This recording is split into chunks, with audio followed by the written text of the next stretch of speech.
reminding them of something in our families, everybody has their own strongholds.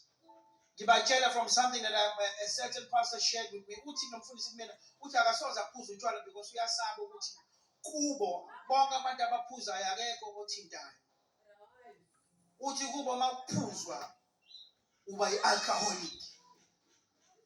So ngitshela iyouth leyo nto leyo ngithi nawe bheka ukuthi mhlawumbe uma wakho nobaba wakho baney'ngane mhlawumbe ubaba wakho niba u7 mhlawumbe none of you are from wedlock.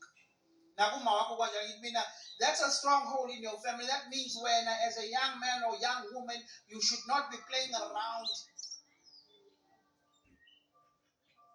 ngezinto zocansi because it will get you in trouble.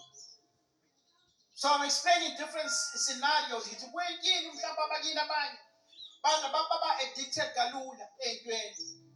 So ngithi mina you'd rather not even go there because abanye ungahamba nabo nizwane nethi izinto ey'fanayo nidle idosage efanayo kodwa wena ungabuyi yena abuye.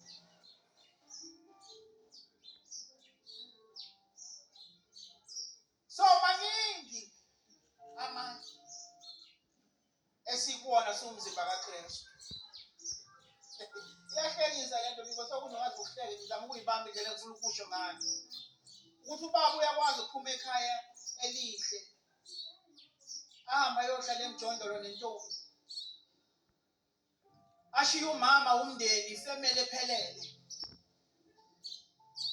Na uNkulunkulu ufuna ukutakula abantu entweni kanjalo namhlanje. Hallelujah.